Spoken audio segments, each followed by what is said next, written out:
A graça e paz, meus irmãos, estamos dando continuidade à nossa exposição do Evangelho de João, e hoje nós estaremos fazendo a narrativa do capítulo 13.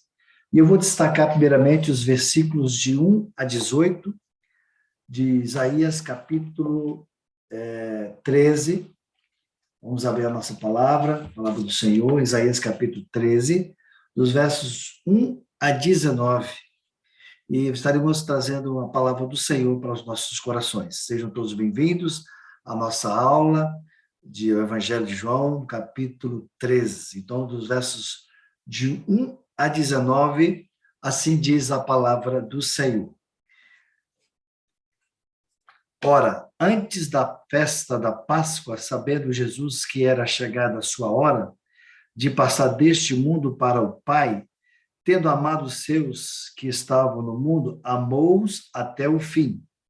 Durante a ceia, tendo já o diabo posto no coração de Judas Iscariotes, filho de Simão, que traísse a Jesus, sabendo que o Pai tudo confiara às suas mãos e que ele viera de Deus e voltara para Deus, levantou-se da ceia, tirou a vestimenta de cima e, tomando uma toalha, cingiu-se com ela. Depois deitou água na bacia e passou a lavar os pés aos discípulos e enxugá-los com a toalha com que estava cingido. Aproximou-se, pois, de Simão Pedro e este lhe disse: Senhor, tu me lavas os pés a mim? Respondeu-lhe Jesus: O que eu faço não sabes agora, compreendê-lo-ás depois. Disse-lhe Pedro: Nunca me lavarás os pés. Respondeu-lhes Jesus: Se eu não te lavar, não tens parte comigo. Então Pedro lhe pediu: Senhor, não somente os meus pés, mas também as mãos e a cabeça. Declarou-lhe Jesus: Quem já se banhou não necessita de lavar senão os pés, quanto ao mais está todo limpo. Ora, vós estáis limpos, mas não todos. Pois ele sabia quem era o traidor. Foi por isso que disse: Nem todos estáis limpos. Depois de lhes ter lavado os pés, tomou as vestes e, voltando à mesa, perguntou-lhes: Compreendeis o que vos fiz? Vós me chamais o mestre e o Senhor, e dizeis bem, porque eu o sou. Ora, se eu, sendo o Senhor e o mestre, vos lavei os pés, também vós deveis lavar os pés uns dos outros, porque eu vos dei o exemplo para que, como eu vos fiz, façais vós também. Em verdade vos digo que o servo não é maior do que seu senhor, nem o enviado maior do que aquele que o enviou. Ora, se sabeis estas coisas, bem-aventurados sois se as praticardes. Não falo a respeito de todos vós, pois eu conheço aqueles que escolhi. É antes para que se cumpra a Escritura. Aquele que come do meu pão levantou contra mim o seu calcanhar. Desde já vos digo, antes que aconteça, para que quando acontecer, creiais que eu sou. Que Deus abençoe a leitura da sua palavra aos nossos corações. Meus queridos amados, quero falar nesta hora sobre Jesus, o nosso tema da nossa narrativa, da nossa lição, né? A mensagem a qual nós temos de João capítulo 13 é o amor divino versus a traição humana. E que se destaca mais nos versículos de 1 a 19, nessa primeira narrativa do Evangelho de João, capítulo 13, é sobre serviço. Então, Jesus é o servo onipotente. Jesus é aquele que veio para servir e dar sua vida em resgate de muitos. Então, essa narrativa do capítulo 13 até o capítulo 12, a partir de agora, né, nós vemos Jesus não se dirige mais ao povo, que até o capítulo 12, você vê Jesus tendo um ministério muito efetivo na narrativa do evangelista João, com a multidão, com os povos, né? Ele multiplicando os pães e peixes, ele saciando a fome de 5.000 homens, sem contar mulheres e crianças. Então, agora, a partir de agora, Jesus não se dirige mais ao povo, às multidões, ao mundo como um todo, mas apenas aos seus discípulos. Ou seja, a porta da oportunidade para o povo estava fechada. Então, o ministério público de Jesus havia chegado ao fim. Então, meus amados irmãos, o ministério público já havia chegado ao fim, de acordo com João 13:17, é a mensagem de despedida de Jesus para os seus discípulos amados, culminando com a sua oração intercessora por eles, por nós. Então, nós vemos isso, né? Agora, do capítulo 13 até o capítulo 17, uma mensagem bem específica de Jesus ensinando os seus discípulos, de Jesus falando que tudo queria acontecer. Então, agora, nesse contexto, é a noite em que Jesus, no capítulo 13, é a noite em que Jesus é traído. Seu ministério público finda-se. O dia seguinte testemunhará sua angústia e sua morte, e ele se recolhe com os 12 em um cenáculo para com eles comer a Páscoa, instituir ali a ceia, seu memorial, e revelar aos discípulos seu amor incomparável, e prepará-los para a separação que sabe estar próxima. Nós vemos muito isso bem claro nas narrativas do verso capítulo 14, 15 e 16 de João. Então, Jesus, nesse momento, dos versículos 1 a 5, vemos Jesus e o Pai, a humildade singular de Jesus Cristo. Ele sendo Deus, sendo Criador, sustentador de todas as coisas. E ele sai da mesa, estava no cenáculo, preparando ali, né, o momento de lavar os pés dos discípulos. Então, no versículo de 1 a 5, diz que Jesus, ora, antes da festa da Páscoa, sabendo que Jesus que já era chegada a sua hora, de passar deste mundo para o Pai, tendo amado os seus que estavam no mundo, amou-os até o fim. E durante a ceia, tendo já o diabo posto no coração de Judas Iscariotes, filho de Simão, que traísse a Jesus, sabendo que o Pai tudo confiara às suas mãos e que ele viera de Deus e voltava para Deus, levantou-se da ceia, tirou a vestimenta de cima e, tomando uma toalha, cingiu-se com ela. Depois deitou água na bacia e passou a lavar os pés aos discípulos e a enxugá-los com a toalha com que estava cingido. Versos de 1 a 5. Então, nesses versos de 1 a 5, destaca duas verdades sublimes que o autor quer nos falar. A primeira verdade delas é que Jesus sabia. E a segunda é que o que Jesus Cristo fez. Jesus sabia e o que Jesus Cristo fez. São duas verdades que se destacam nesses versos de 1 a 5. Em primeiro lugar, o que Jesus sabia? Três coisas que é dessa narrativa do texto se destacam o que Jesus Cristo sabia. Ele sabia que sua hora havia chegado. Verso 1. Ele sabia que sua hora havia chegado. Jesus sabia que seria traído por Judas Iscariotes. Verso 2. Então, Jesus sabia que o Pai tudo lhe havia confiado. Versículo 3. Mesmo na hora mais angustiosa da sua humilhação, Jesus sabia que era e de onde tinha vindo, o que faria e para onde retornaria. Não era uma vítima indefesa, não era um Marte, era o Redentor, cumprindo plenamente o projeto do Deus Pai. Então, isso Jesus sabia. Em segundo lugar, o que Jesus Cristo fez? Os versículos 1, 4 e 5 vai nos responder. João nos informa duas atitudes de Jesus, ambas sublimes e gloriosas, que Cristo Jesus fez. Jesus amou seus discípulos com amor perseverante. E o texto é muito claro pelo versículo, amou-os até o fim. Então, Jesus fez isso. Jesus lavou os pés de seus discípulos com humildade sincera. Versos 4 e 5 que nós lemos nessa narrativa.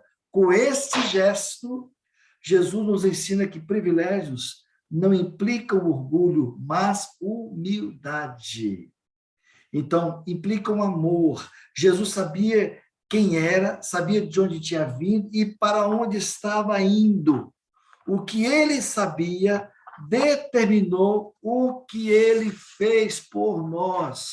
Sua humildade não procedeu da sua pobreza, mas da sua riqueza. Sendo rico, diz o apóstolo Paulo, fez-se pobre.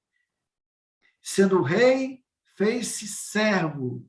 Sendo Deus, fez-se homem. Sendo soberano do universo, cingiu-se com uma toalha e lavou os pés dos discípulos. Veja que essa narrativa é maravilhosa, meus irmãos. Agora é o momento da despedida de Jesus. Não mais Jesus com a multidão, não mais Jesus com o povo, mas Jesus com seus discípulos. E o que ele faz nesse momento esse momento particular com os seus discípulos? Ele serve. Ele quer ensinar os seus discípulos sobre o que é ser servo. Então, naquele tempo, só para ter uma ideia, era costume que antes de assentar-se à mesa, já que Jesus estava com ele no cenáculo, de maneira sobrenatural, foi providenciado por Deus para ele estar naquela preparação para a Páscoa, juntamente com os seus discípulos, estavam todos à mesa, mas veja bem, era costume que antes de se assentarem à mesa, as pessoas lavassem os pés. Os discípulos tinham vindo de Betânia. Seus pés estavam cobertos de poeira. Eles não podiam assentar-se à mesa antes de lavar os pés. Esse era o serviço dos escravos, principalmente do escravo mais humilde de uma casa. Jesus estava no cenáculo com eles. Ali não havia servos. Jesus esperou que eles tomassem a iniciativa de lavar os pés uns dos outros. Pedro lavar os pés de João, João lavar os pés de André, André lavar os pés de Tomé. Então, os discípulos tinham que lavar os pés uns dos outros, mas eles eram orgulhosos demais para fazer um serviço de escravo. Ninguém tomou a iniciativa. Aliás, os discípulos abrigavam no coração a dúvida de quem era o mais importante entre eles, de acordo com a narrativa de Lucas 22, versos 24 a 30.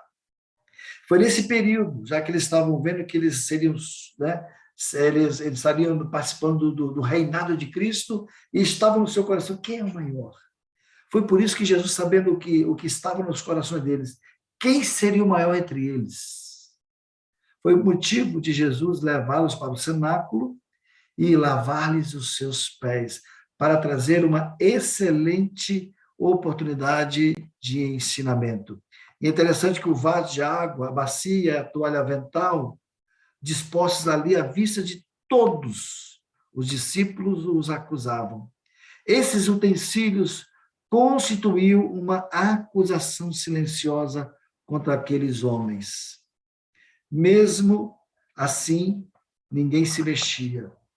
Eles pensavam que privilégios implicava grandeza, reconhecimento, aplausos e regalias. Jesus, porém, reprova a atitude deles e mostra-lhes que, entre os que o seguem, mede-se a grandeza de qualquer um pelo serviço prestado. E de Acácio diz corretamente que os discípulos ficariam felizes em lavar os pés de Jesus. Eles não podiam conceber, entretanto, a ideia de lavar os pés uns dos outros, visto que essa era uma tarefa normalmente reservada aos servos inferiores. Foi no meio de tais homens que se sentiam muito importantes, entre eles Judas Iscariotes, o traidor, que Jesus se levanta, mesmo sabendo que era o Filho de Deus e que tinha vindo do céu e voltava para o céu, Jesus cinge-se com uma toalha e deita água em uma bacia e começa a lavar os pés dos discípulos e enxugá-los com a toalha. Jesus repreende o orgulho dos discípulos com sua humildade e com suas formas de amor. Jesus mostra que no reino de Deus, maior é o que serve, que isso é o mais importante. Jesus, né, mostra que no reino de Deus, maior é o que serve. A grandeza do reino de Deus não é medida por quantas pessoas estão a seu serviço, mas quantas pessoas você está servindo. Devemos ter o mesmo sentimento que houve também em Cristo Jesus. Ele, sendo Deus, não usou com usurpação ser igual a Deus, e esvaziou-se, ele se humilhou, ele sofreu morte humilhante e morte de cruz. Então devemos nos revestir de humildade, porque aquele que se humilhar será exaltado. É a mensagem do apóstolo Paulo, quando ele escreve aos Filipenses, no capítulo de número 2. Esse texto é de suma importância quando o apóstolo Paulo vai nos ensinar assim, dizendo: se há, pois, alguma exortação em Cristo, alguma consolação de amor, alguma comunhão do Espírito, se há entreáveis afetos e misericórdia, completar a minha alegria, de modo que penseis a mesma coisa, tenhais o mesmo amor, sejais unidos de alma e do mesmo sentimento, nada façais por patimarismo ou vanglória, mas por humildade, considerando uns aos outros superiores a si mesmo. Então, Paulo estava interpretando em Filipenses, capítulo 2, versículos de 2 a 5, de 1 a 5, esta mensagem de Cristo Jesus para a sua igreja. Então, Jesus, sendo o soberano do universo, cingiu-se com uma toalha. Sendo o rei dos reis, inclinou-se para lavar os pés sujos dos seus discípulos. Ah, meus irmãos, como precisamos dessa lição de Jesus hoje. Temos muitas pessoas importantes na igreja, mas poucos servos. Muita gente no pedestal, mas poucas inclinadas com a cabeça, com a bacia e a toalha na mão. Muita gente querendo ser servida, mas poucas prontas para servir. A humildade de Jesus repreende o nosso orgulho. William Barclay, ele, um expositor, né, ele diz o seguinte: o mundo se encontra cheio de gente que está de pé sobre sua dignidade, quando deveria estar ajoelhada aos pés de seus irmãos. O que Jesus teve em mente não foi um rito de lava-pés, como é praticado pelo catolicismo, mas uma atitude interna de humildade e vontade de servir. É interessante que Andrew Murray ele escreve dizendo: a humildade é o único solo em que a graça cria raízes. A humildade é o único solo em que a graça cria raízes. A falta de humildade explica todos os defeitos e faltas de um servo de Deus. Então, meus amados, muitas vezes nós temos que servir. E servir é se ajoelhar, é lavar os pés sujos dos irmãos.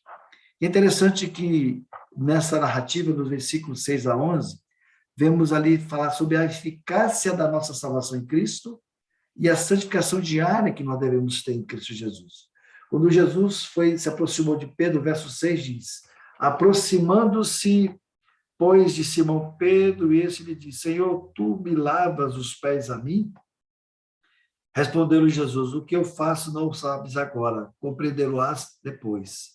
Disse-lhe Pedro: nunca me lavarás os pés. Respondeu-lhe Jesus: se não te lavar, não tens parte comigo. Então Pedro lhe pediu: Senhor, não somente os meus pés, mas também as mãos e a cabeça. Declarou-lhe Jesus: quem já está e quem já se banhou não necessita de lavar senão os pés, quanto mais ele está todo limpo.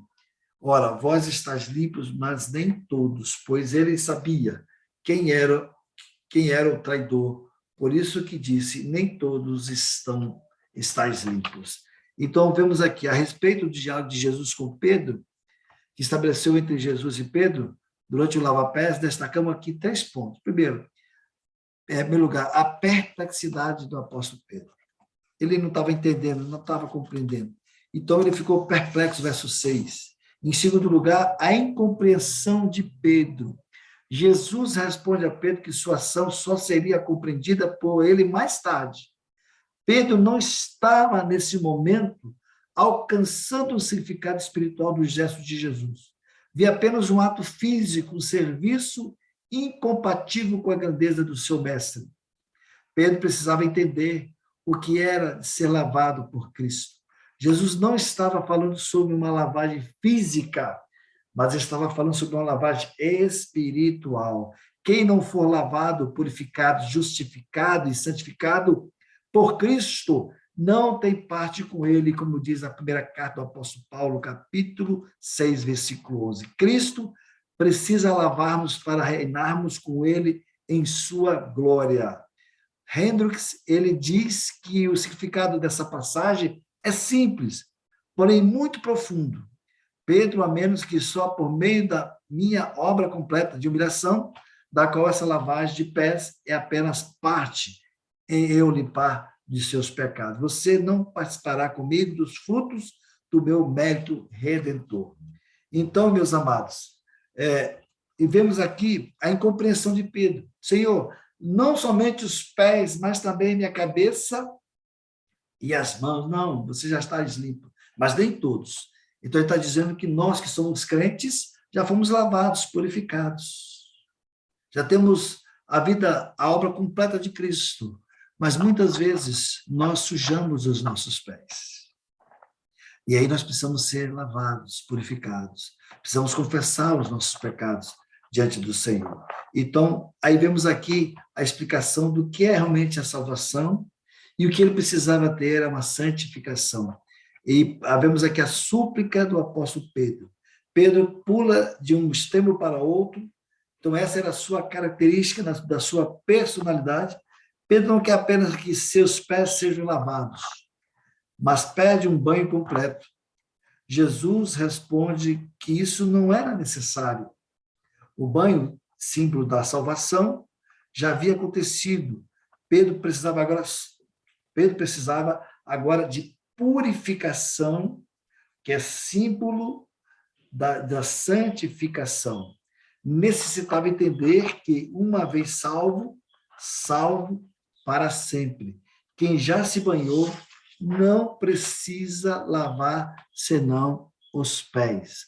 A salvação é uma dádiva eterna de Deus. Então, quando um pecador confia em Jesus, é banhado completamente, seus pecados são perdoados, como diz as Escrituras. E Deus nunca mais se lembra dos seus pecados, como diz Hebreus capítulo 10, verso 17. Contudo, com os crentes andam neste mundo, eles são contaminados e precisam ser purificados. Não precisam de nova justificação, mas de constante purificação, de processo constante de santificação diante de Deus, o nosso eterno Pai. Então, como diz a primeira carta de João 1,9, se nós confessarmos nossos pecados, ele é fiel e justo para perdoar os pecados e nos purificar de toda a nossa injustiça. Então, Pedro precisava entender que os salvos necessitam de contínua purificação. Precisamos ser lavados continuamente e purificados das nossas impurezas. O mesmo sangue que nos lavou em nossa conversão nos purifica agora diariamente em nossa santificação. Então, meus amados irmãos, vemos essa mensagem, a aplicação do lavar dos pés de Jesus. Vemos o amor de Jesus, a humildade de Jesus, e vemos também o ato desse lavar dos pés, uma verdadeira felicidade, a verdadeira felicidade, porque o versículo 12 a 17 vai nos ensinar muito, quando diz assim: depois de ter lavado os pés, tomou as vestes e, voltando-se à mesa, perguntou-lhes: compreendeis o que vos fiz? Vós me chamais o mestre e o Senhor, e dizeis bem, porque eu sou. Ora, se eu, sendo o Senhor e o Mestre, vos lavei os pés, também vós deveis lavar os pés uns dos outros, porque eu vos dei o exemplo, para que, como eu fiz, façais vós também. Em verdade, vos digo que o servo não é maior do que o seu senhor, nem o enviado maior do que aquele que o enviou. Ora, se sabeis estas coisas, bem-aventurados sois, se as praticardes. Então, a chave é o versículo de número 17. Então, aqui é a palavra do Senhor Jesus. Então, vemos que o verso 17, de fato, se sabeis essas coisas, sereis bem-aventurados se a praticardes. A sequência é importante. Vemos ali, nessa narrativa, do verso 1 a 5, humildade de Cristo, e vemos mais em seguida o amor de Cristo, e agora vemos a felicidade que nós temos em Cristo. Então, a consequência é importante: humildade, santidade e felicidade. Então, a felicidade é o resultado de uma vida conduzida dentro da vontade de Deus. E o verso-chave é o 17. Se sabeis estas coisas, bem-aventurados sois se a praticardes. Bem-aventurado, a palavra bem-aventurado é aquele que achou a felicidade. Então, meus queridos irmãos, Jesus já havia ensinado os seus discípulos acerca da unidade e do serviço, mas agora lhes dá uma lição prática. Então, e vemos aqui a lição sublime, dos versículos 12 a 14, ao terminar de lavar os pés dos discípulos, Jesus retorna à mesa e pergunta aos seus discípulos se tinham entendido a lição. Então afirma: vós me chamais mestres e Senhor, e fazei bem, pois eu sou. Se eu, Senhor e mestre, lavei os vossos pés, também deveis lavar os pés uns dos outros. Os discípulos tinham uma clara compreensão de quem era Jesus. Chamavam-no de mestre e Senhor. A teologia deles estava certa. Tinham no mais alta conta. Sabia que ele era o próprio Filho de Deus, o Messias, o Salvador do mundo, mas sem deixar de ser mestre, Senhor Jesus lhes lavou os pés. Se Jesus, sendo o maior, fez o serviço do menor, se Jesus, sendo o maior, fez o serviço do menor, se ele lavou os pés dos discípulos, os discípulos deveriam servir uns aos outros em vez de disputar entre si quem era o maior entre eles. Jesus nocauteia aqui a disputa por prestígios e desfaz as barracas da feira das vaidades. Em vez de buscar glória para nós mesmos, devemos nos munir de bacia e toalha para servirmos uns aos outros. Servimos aqueles que estão com seus pés sujos e que precisam de uma palavra de graça, de misericórdia, que precisa ser consolado e que precisa muitas vezes de ser exortado. É a maneira de dizer, em outras palavras, que nós estamos nos ajoelhando e lavando os seus pés. Quem quer ser o maior é aquele que serve. Então, em segundo lugar, o exemplo supremo. Vemos uma lição sublime de Jesus. Em segundo lugar, vemos um exemplo supremo. Jesus, meus irmãos, ele não ensinou apenas com palavras, mas, sobretudo, com exemplos. O exemplo não é apenas uma forma de ensinar, mas a única forma eficaz de fazê-lo.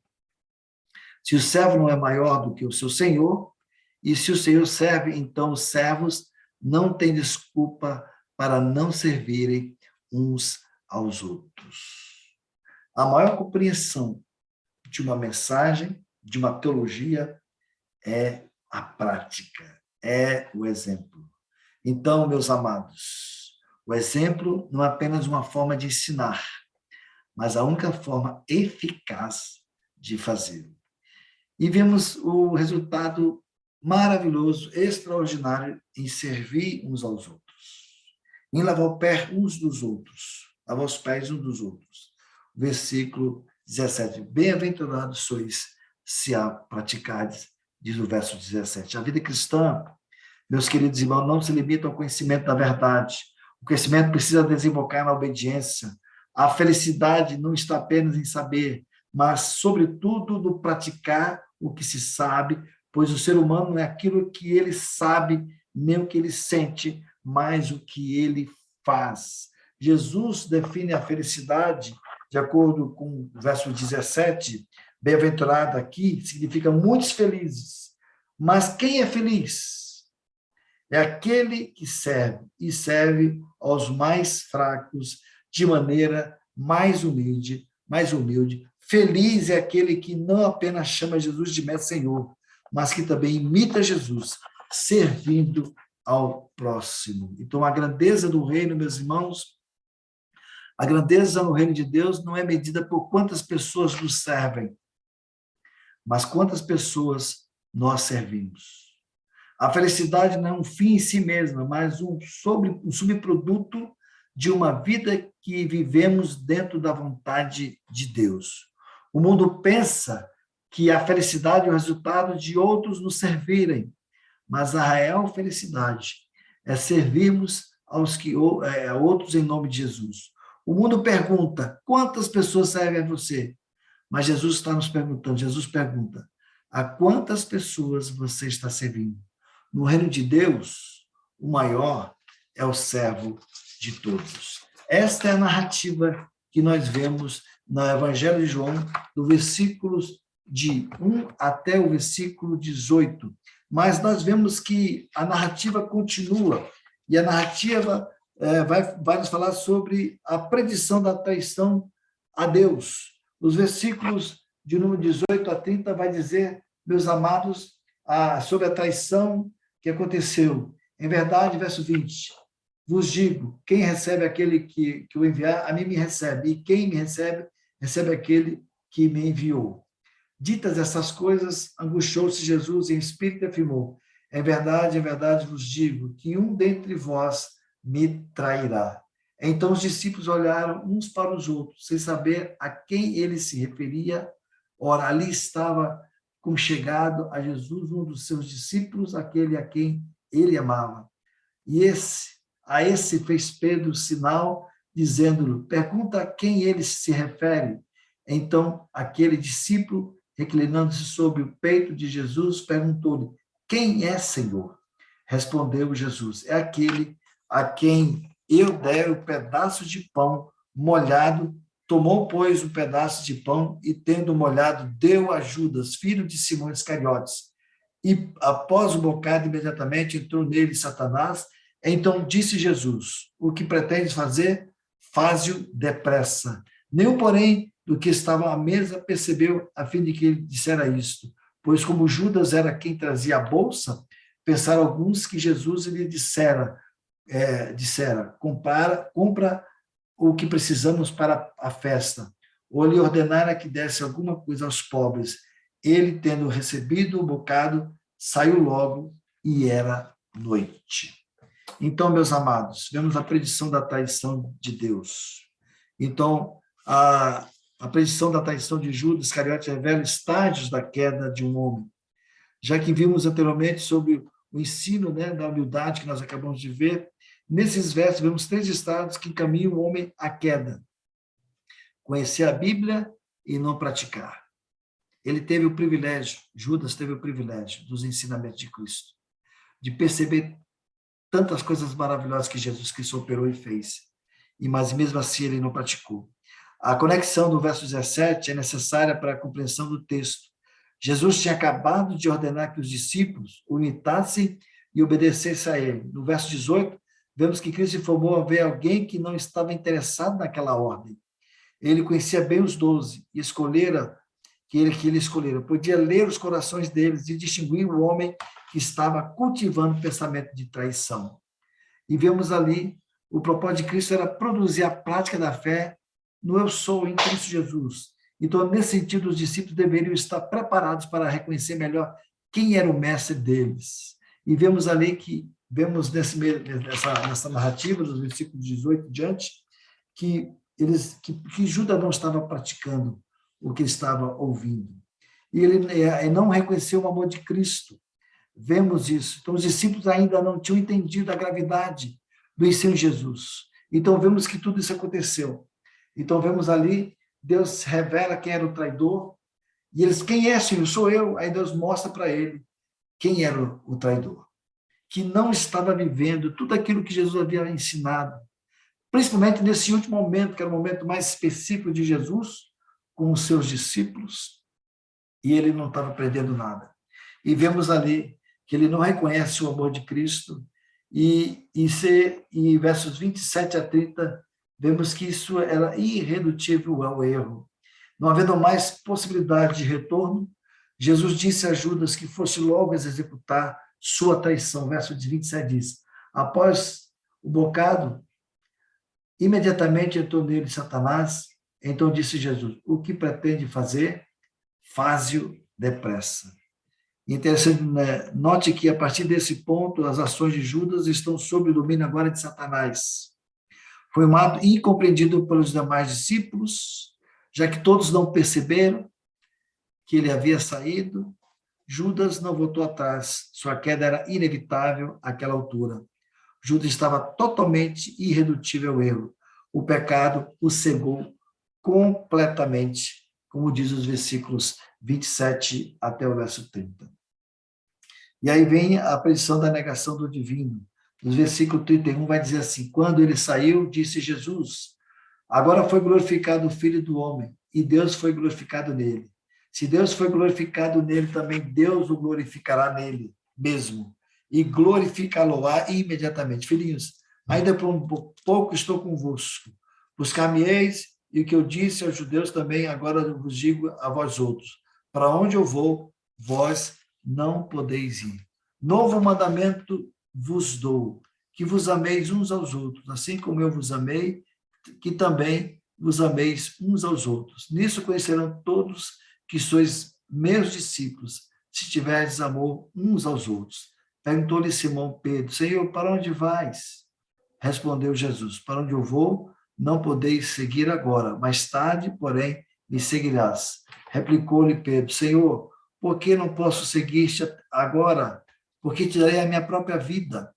Respondeu Jesus: darás a tua vida por mim? Em verdade te digo que jamais cantará o galo antes que me negue 3 vezes. E vemos ali a predição da negação do divino, onde Jesus está dizendo que ele seria deixado por todos, todos fugiriam. Pedro estava seguindo Jesus de perto, mas mesmo assim, ele negou Jesus Cristo.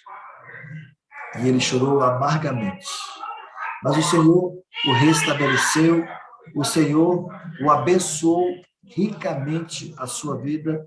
E nós vemos, meus amados, essa narrativa onde Jesus fala com Pedro. Então, nos versículos 36 a 38, vemos que a falta de maturidade de Pedro é mais uma vez demonstrada, como no versículo 6. Pedro ainda não estava pronto para suportar o escárnio da cruz, mas ouviu o ensino de que a misericórdia de Cristo é declarada ao morrer a nossa morte para vivermos a sua vida. Quando Pedro disse que morreria por Jesus, imediatamente foi arrepreendido pelo mestre e ouviu algo que certamente não gostaria naquele momento. Em verdade, ele diz: antes que o galo cante 3 vezes, você me negará. Sabemos pela sequência da narrativa de Pedro, de fato o negou. Sabemos também que Cristo, por misericórdia, o restabeleceu ao ministério, como está no capítulo 21, a partir do verso 5. E vemos isso. Então, Jesus deu prova para que os discípulos deveriam lavar os pés uns dos outros, e a prova mais refutante, o caráter maior de um verdadeiro cristão, quando se identifica com Jesus Cristo, é o que está registrado nos versículos 34, que diz: novo mandamento vos dou, que vos ameis uns aos outros, assim como eu vos amei, que também vos ameis uns aos outros. Nisso conhecerão todos que sois meus discípulos, se tiverdes amor uns aos outros. Esse aqui, meus irmãos, é o que Cristo quis, através do serviço, de lavar o pé uns dos outros, abençoar a vida do outro, servir uns aos outros, porque o maior é aquele que serve. E nós servimos a Cristo, porque nós estamos demonstrando o amor verdadeiro de Jesus Cristo. Então, novo mandamento vos dou, que vos ameis uns aos outros, assim como eu vos amei, que também vos amei uns aos outros. E no verso ele diz, eu os amei até o fim. E ele nos amou, e ele morreu por nós. E essa mensagem de serviço que nós vemos dos versículos 1 a 17, nos diz que como o Cristo deu exemplo de ser o Senhor, o soberano Deus, o Criador, o sustentador, o Deus Todo-Poderoso, agora ele está dando uma ordem que nós devemos servir a Deus e ao mundo de todo o nosso coração. Então, novo mandamento vos dou, que vos ameis uns aos outros. Essa manifestação do serviço que nós devemos prestar para o Senhor Jesus. E que Deus nos abençoe, meus amados irmãos, neste momento. Vamos orar, encerrando assim a nossa narrativa do Evangelho de João, capítulo 13. Oremos. Pai, em nome de Jesus, eu quero te louvar, Senhor, pelo que o Senhor tem feito em nossas vidas. Abençoa, Pai, nosso coração, manifesta a sua graça sobre nós, perdoa os nossos pecados, Senhor, aumenta a nossa fé. Ó Pai, que nós possamos servir uns aos outros, como Cristo nos deu o exemplo. Que através do exemplo as pessoas possam ser ensinadas, Senhor, de maneira eficaz. E obrigado por esse momento de reflexão da palavra, abençoa nossas vidas, pois eu oro e te agradeço em nome de Jesus. Amém. Que Deus, meus amados, nos abençoe em nome de Jesus.